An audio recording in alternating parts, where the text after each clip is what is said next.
al-mustahilu fi haqqillahi ta'ala wa rusulihi alaihi wassalatu wassalam. Al-mustahilu, yang mustahil.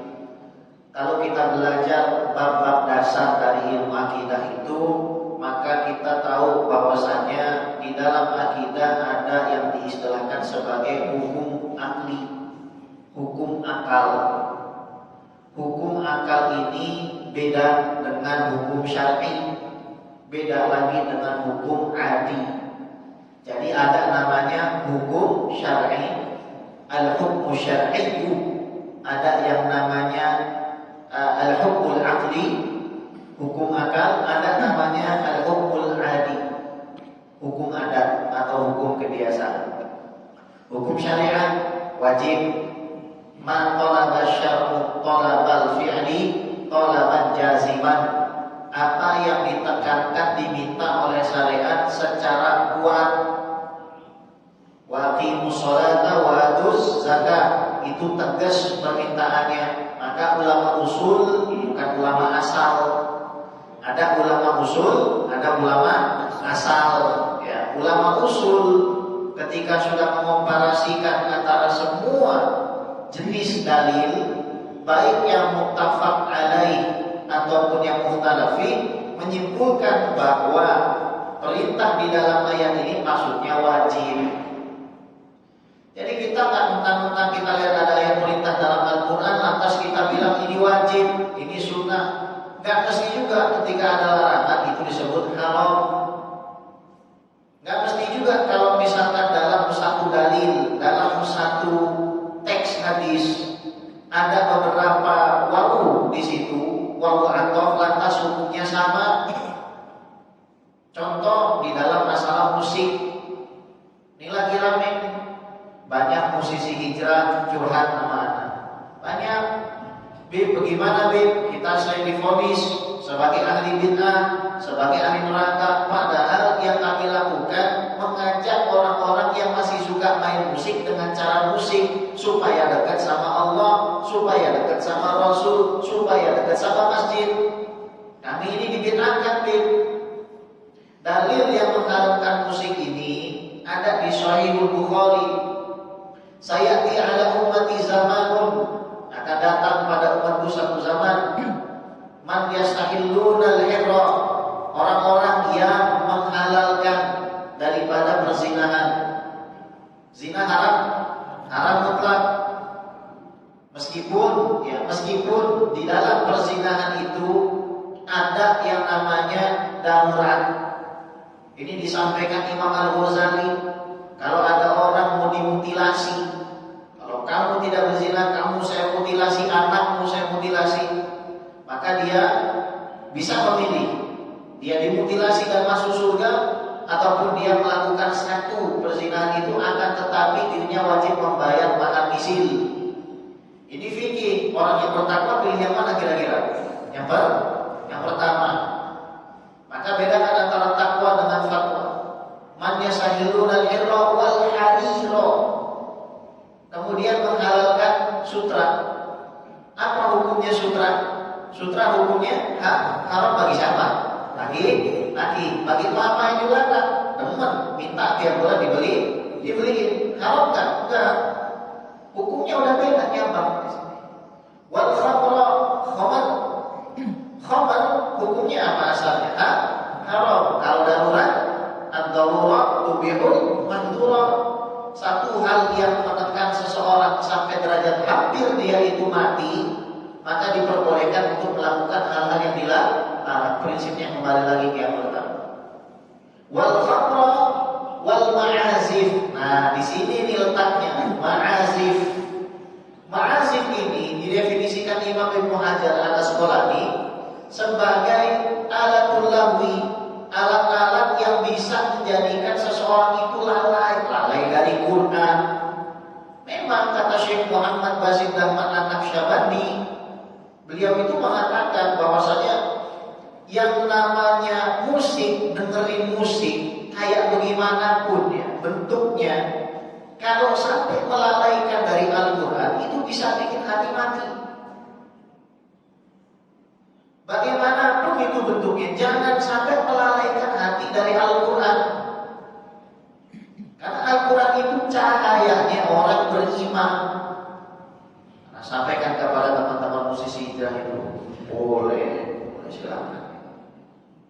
Quran jangan tinggal, Pak. Siapin. Nah, kalau kita mengatakan dia haram, itu sama aja kita ngomongin khamr itu haram sama orang lagi mabuk. Bukan hidayah dia dapat, pecah malah kita dapat. Wa khatibin nasa ala qadri uqulihim. Kita kudu ngerti nih ahwalul marhumin kayak gimana, orang-orang yang kita panggil ke jalan Allah itu gimana. Itu wajib. Ada namanya sunnah. Man talaba syar'u talabal fi'li talaban ghairu jazimin. Yang diminta syariat tapi enggak setegas permintaan pertama. Contoh, laula an asyqa ala ummati la amartu bi siwaki 'inda kulli sholatin. Kalau seandainya saja aku enggak khawatir memberatkan umat Islam, aku enggak khawatir ini diwajibkan, maka pasti aku suruh umat Islam itu bersiwak setiap kali mau sholat. Jadi nggak semua perintah itu lantas larinya kepada satu hal yang wajib. Ada yang namanya mubah. Kalau dilakukan nggak dapat pahala, dilakukan juga.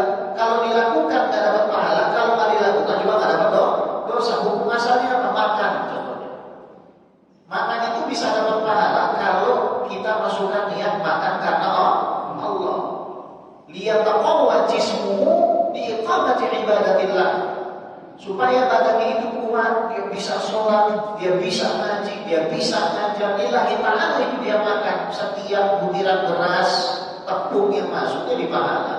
Tapi coba orang makan yang tadinya mubah bisa jadi haram. Dia makan gara-gara membunuh orang, dia makan supaya kuat untuk korupsi, dia makan untuk kuat berbuat maksiat, dapat dosa. Ada yang namanya makruh. Contoh, ma talaba syar'u talaban ma talaba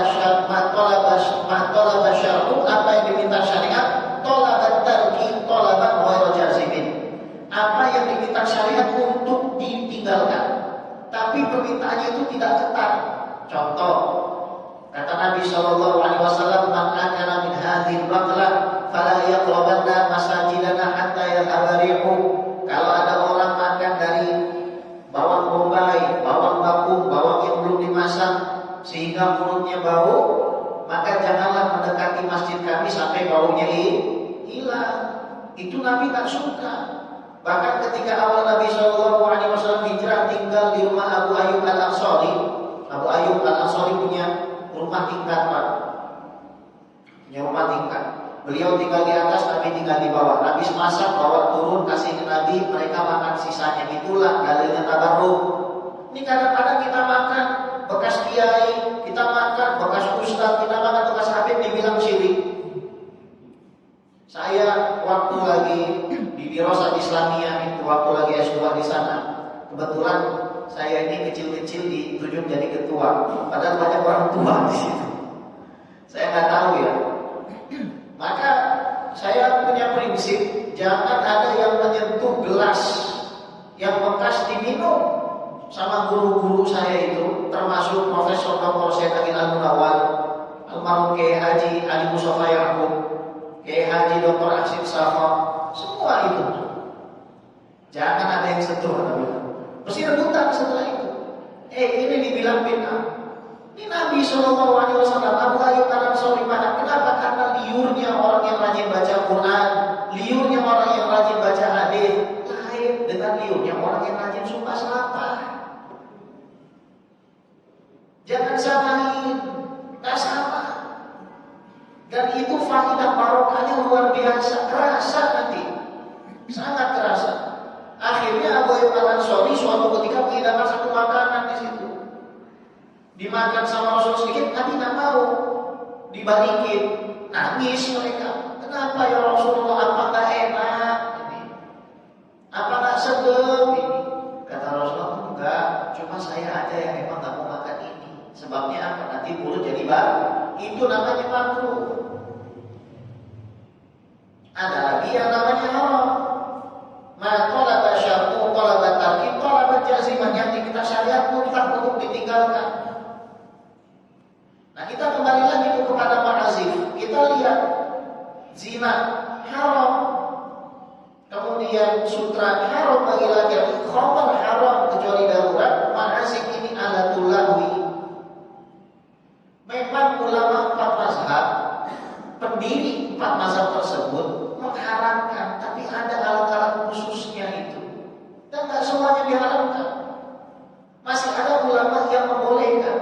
Imam Al-Ghazali. Kenapa? Mereka juga punya dalil. Ini yang kadang manusia nggak paham dan nggak mengerti. Fiqhul ikhtilaf. Gimana kita menyikapi perbedaan pendapat di kalangan para ulama? Itu yang terkadang manusia nggak paham. Hati-hati yang anaknya baru hijrah. Jangan dianggap anak itu rajin ke masjid lantas punya pemikiran yang benar. Bukannya hijrah yang Anda dapatkan masalah yang dia bikin di masyarakat. Segala amalan dianggapnya nggak ada dalilnya. Zikir berjamaah dianggapnya nggak ada dalilnya. Kita sholawatan qabla ta'lim nggak ada dalilnya. Sholawatan qabla sholat fardu nggak ada dalilnya. Nanti kita salam-salaman nggak ada dalilnya. Hati-hati itu. Makanya alhamdulillah ada masjid Darul Falah, ada Darul Hasbi. Kita ditolong sama Allah dengan keberadaan masjid seperti ini. Yang mana kalau kita pergi ke beberapa tempat tuh masjid, bahkan masjid tanah Betawi mulai bergeser kelamariannya. Kita nggak bisa memungkiri itu. Kenapa? Karena jarang yang menyinggung perkara-perkara seperti ini.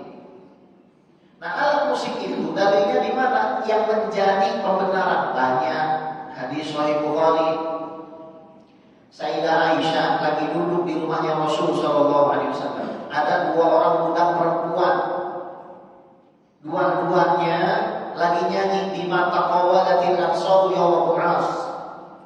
Jadi hari Bu'ats itu hari yang mana tadinya suku Aus dan Khazraj dari kalangan orang-orang Ansar suka perang. Nabi datang damai. Akhirnya bikin lagu namanya lagu Bu'ats. Dinyanyikan di rumah Rasul sambil main alat musik. Dan perlu diketahui ini hadirin, mulut itu juga termasuk alat musik. Mulut itu termasuk alat musik. Apapun suara yang bisa dibikin mulut, zaman sekarang bisa nggak mulut niruin suara kita? Bisa. Niruin suara genderang? Bisa. Dipakai mulut apa dulu? Sayyidina Abu Bakar masuk marah.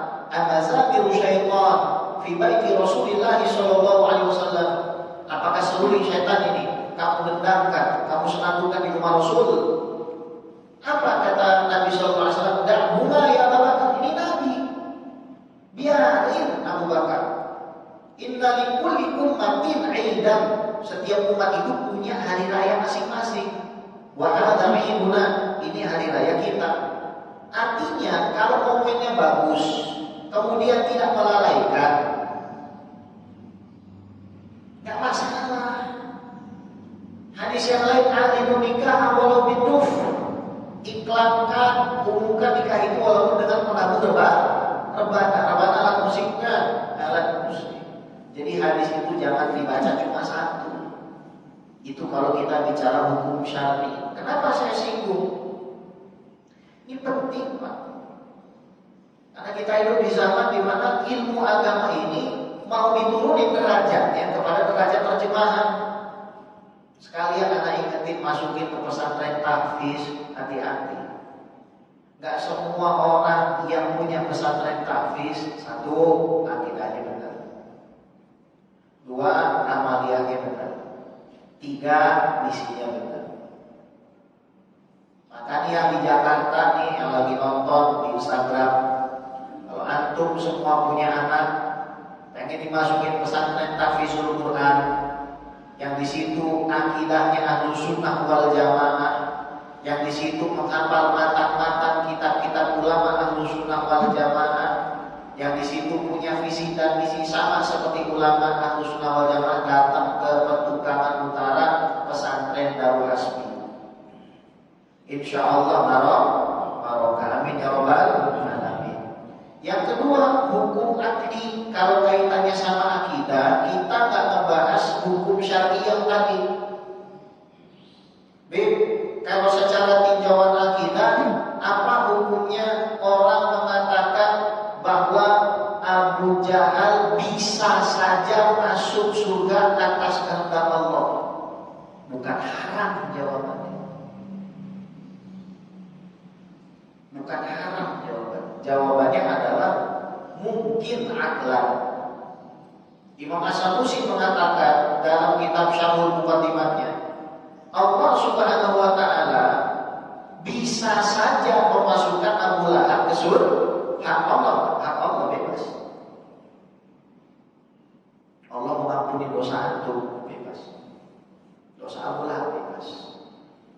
juga putusan bahwasanya Allah itu bebas melakukan apa saja. Fa'alu lima yurid. Kembalinya kepada iradah dan kudrahnya Allah, itu tasarrufatnya Allah, sikapnya Allah, kembalinya kepada iradah dan kudrahnya Allah, kepada kehendak dan juga kuasanya Allah.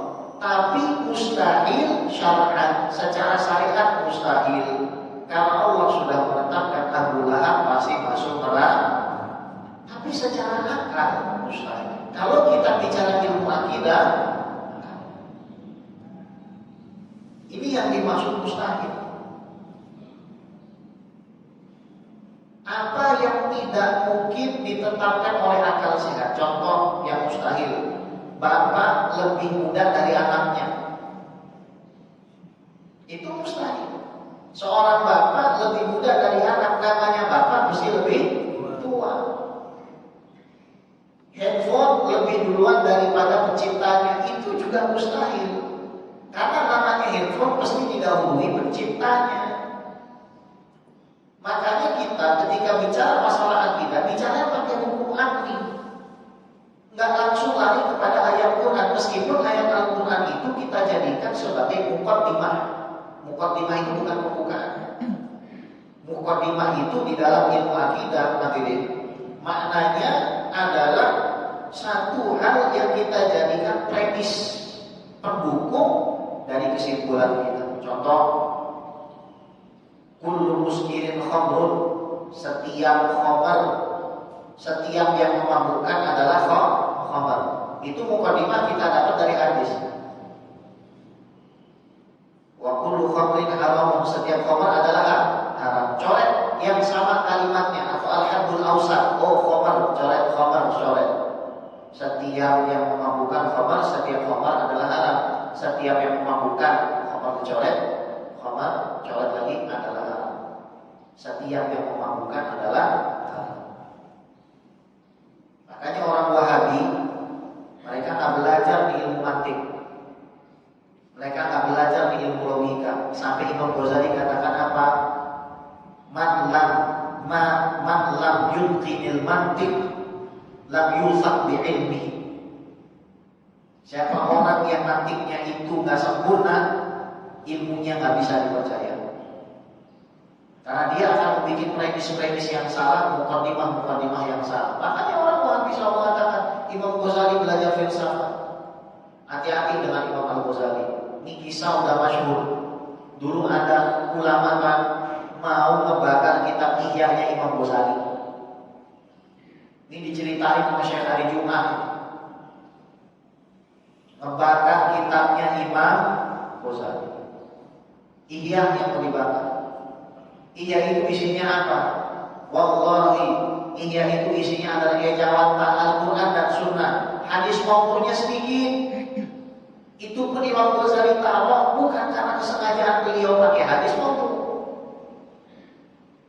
Dan tak mungkin orang sekelas Imam Al-Ghazali punya kesengajaan berdusta sama Rasulullah SAW, kecuali daripada sungguhan sebagian orang. Ini orang membakar Ihya'nya Imam Ghazali, besoknya malam harinya dia mimpi ketemu Rasulullah SAW dan ketemu sama Imam Ghazali. Sama Imam Ghazali diaduin, ya Rasulullah, ini orang mau ngebakar kitab anak Ihya. Coba kemarin kitab kamu. Dibuka. Tiba-tiba dipanggil Sayyidina Abu Bakar, Sayyidina Umar. Datang Sayyidina Abu Bakar, Abu Bakar, kamu baca ini kitab. Umar, kamu baca ini kitab. Dibaca. Ini sesuai dengan Quran dan Sunnah. Akhirnya apa? Haddul qadhaf. Antum kalau fitnah orang, oh ini orang paling sendal, gak kebukti itu dia paling sendal, dicambuk antum 80 kali. Itu ulamanya di dalam mimpi dicambuk. Begitu bangun apa? Dia buka bajunya, ada bekas cambukan. Antum kalau pengen hajatnya kabul, awasnya Imam Ghazali. Imam Ghazali itu. Jadi ada orang-orang yang berusaha untuk membuat kita itu ragu dengan nama-nama ulama kita. Ragu sama Imam Al-Ghazali, ragu sama Imam Syafi'i. Nah, orang-orang yang mengharap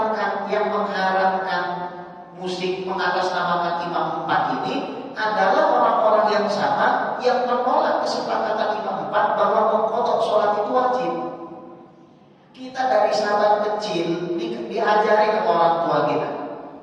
Kalau ente tinggalin sholat, baik dalam keadaan lupa, baik dalam keadaan sengaja, harus diganti. Dan ini jelas Bukhari. Barang siapa meninggalkan sholat, hendaknya dia langsung menggantinya. Falyusolliha idza dzakaraha. Tegas Nabi mengatakan, la kafarata laha illa dzalika. Dia nggak bisa bayar kecuali dengan qada sholat itu. Itu ijma. Imam Nawawi sampai mengatakan telah menyimpang segolongan orang yang mengatakan tidak perlu qada sholat. Haji Fikri baru pulang waktu itu dari Australia, ngajar di Coca-Cola, pusatnya Coca-Cola. Ya namanya Coca-Cola yang hadir segala macam orang. Bentuknya ada yang kayak Fanta. Ya, dia datang cewek, roknya Masya Allah di atas lutut, hadir pengajian. Rok di atas lutut, jilbabnya disampirin begini. Apa katanya? Woi Ustaz, gak ada tuh ajaran qada sholat. Lu jilbab benerin dulu. Tapi inilah akibat apa? Diajarin apa yang semasono. Gak ada namanya qada sholat. Saya gampang itu. Bisa gak puasa wajib diganti sama puasa sunnah? Gak bisa. Bisa gak utang dibayar sama sedekah? Gak bisa. Antum punya utang 1 miliar, dibayar dengan sedekah 2 miliar, nggak bisa. Antum belum bayar utang. Terus apa maknanya?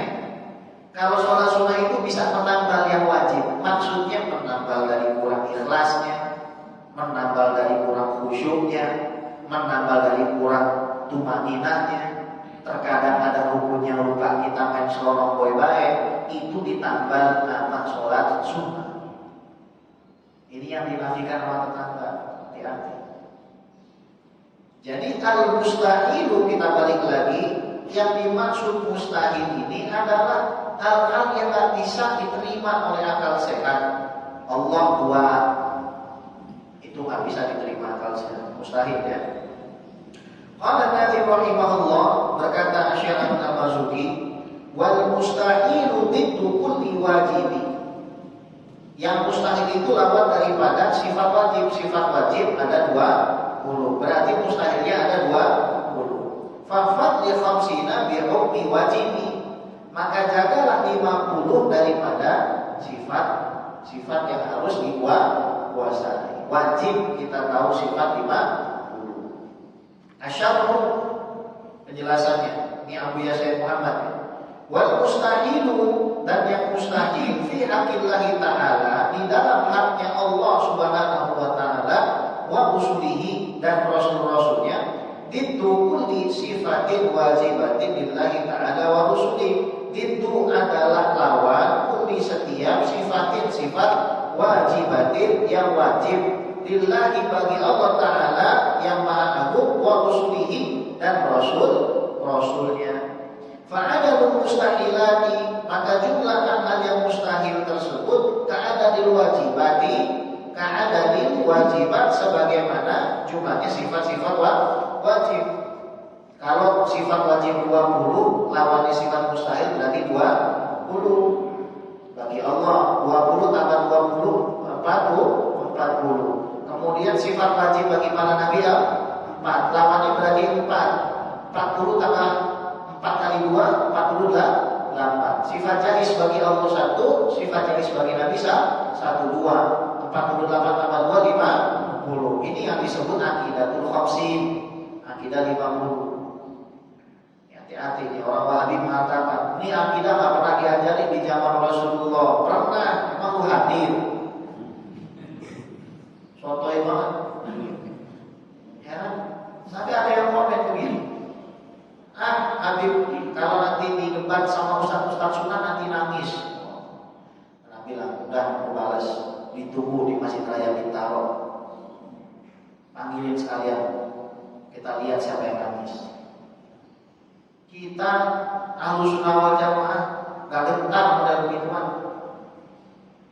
Jangan sampai ya, karena kita ini diem Jangan sampai karena kita ini ngasih space buat mereka, kita kan orangnya toleran.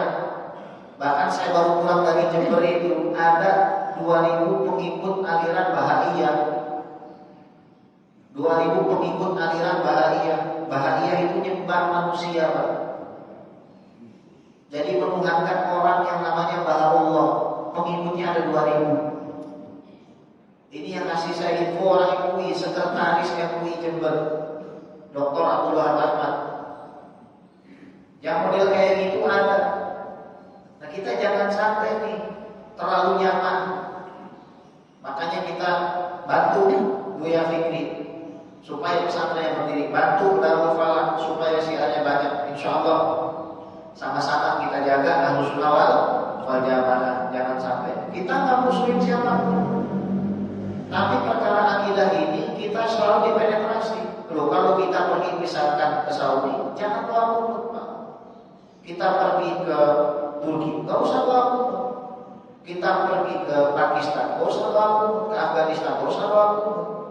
Tapi ketika Anda datang ke Indonesia, datang ke tanah Betawi, datang ke tanah Jawa, Anda datang ke tanah Sumatera, ke Palembang, kita biasa baca doa kunut.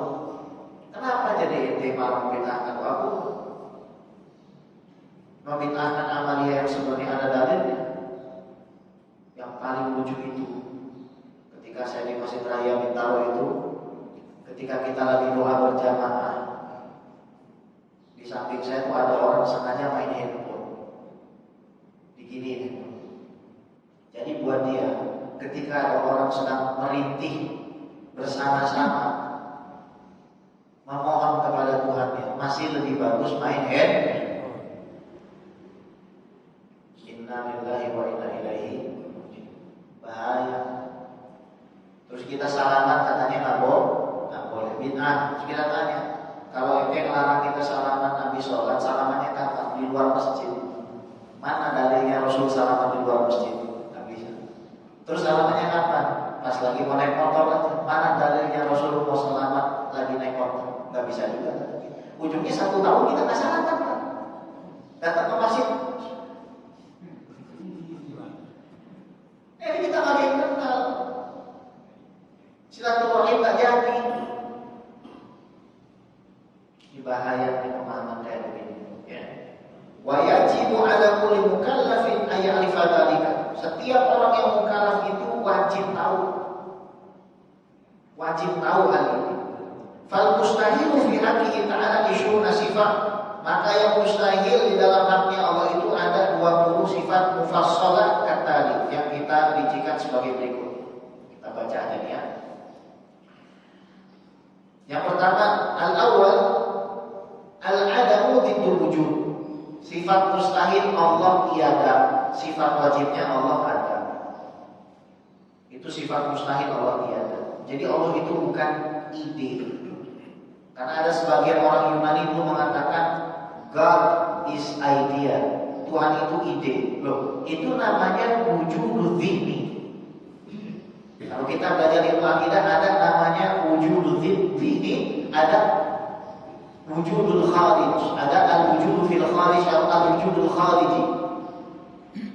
Jadi wujudnya itu memang ada di akal. Contoh, kita bisa mewujudkan di akal kita Nabi Muhammad ada 10. Bisa aja itu. Meskipun tak benar dan pada aktualnya tak ada.